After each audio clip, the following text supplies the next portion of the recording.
After a 4-year stint as an assistant coach at Rutgers, he landed his first head coaching job in 2001 at St. Benedict's Preparatory in Newark, New Jersey. I'm sure that Danny could have started a coaching career at a different spot other than coaching in high school. But I think that was actually honestly helpful to him in figuring out who he is as a coach.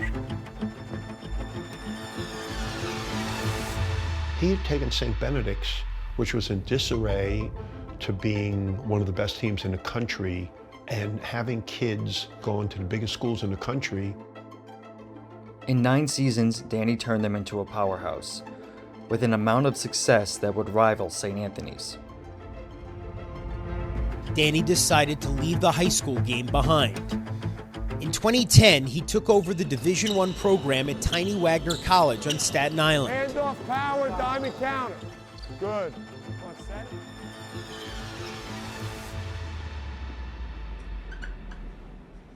There, he would need help. He needed a top assistant. Pleasure. The guys have been great. I mean, you know. It's rare for me to find people I could hire on staff that can match my intensity. Push off! Yeah! Walk! Stay here! Stay home, TJ! Stay home! Stay home! 3 seconds! Get him out of the lane! Yeah, Josh! It was amazing to be able to have him with me, because you can't find people like that. Screen or stagger him. When Danny took the job, I think Bobby was in a place that he was amenable to doing this. Come on, Josh. I had to have a conversation with him that, you know, reverse roles here. Stay. A 1-through push. It was rewarding. It was enjoyable to be able to have those conversations, to sit in his office and just talk about life, talk about our families, and reconnect in a way that we hadn't for a number of years. 1, 2, 3, together. He understood what Danny wanted. There's a little St. Anthony's in it, but it's their college version of it. Get it, count, Chris! 5, 5, 5, 5, 5! And watching the two of them on the sideline, it's pretty fun. Pressure! Pressure, charge! Yes! No! Oh my God! There's nothing you can do. There's nothing we can do. That is so bad.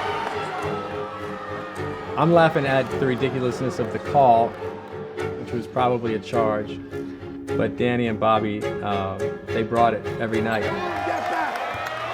Double! Fist! Get out! Danny and Bobby understand Danny and Bobby better than anybody else could, and that there's real sort of special sauce in that. Yeah! Hey, get down! We're good. Good job.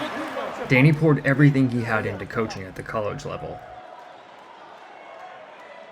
but few knew the toll that it was taking on his health.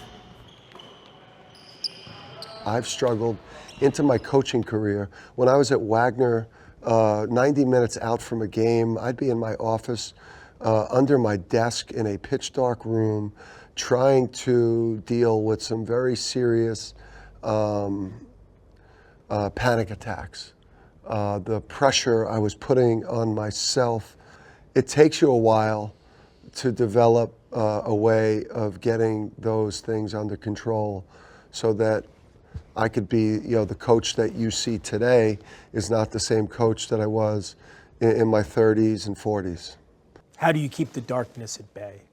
It was therapy, buying into, being open and being consistent, with addressing how I was feeling and communicating that in a real open, honest way. And my wife, Andrea, who has helped change my life, meeting her in college at the end of my time there, changed me as a man. As a senior at Seton Hall, Danny met his Jersey girl, Andrea Sirakides. The two were married in the fall of 1997. I didn't want to like him at first, but I did. He's Jersey. He was Jersey, and he had that little bit of an edge, but not really. He's sensitive. He's one of the most sensitive people I know, and he has this tough exterior, but The real him is somebody who gets, takes things so personal and his success, and it's very important to him. With his support system in place, Danny was climbing the coaching ranks. After turning around Wagner, he took a job at mid-major Rhode Island.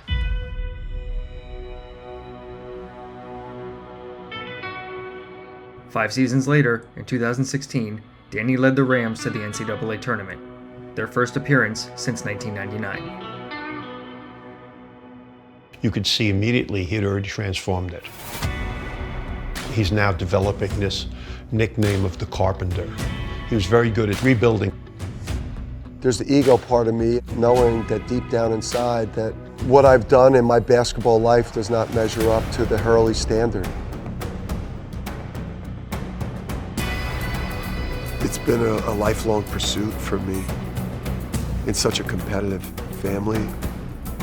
I've been haunted my whole playing career, my whole coaching career, to have a moment that could match what they've been able to do.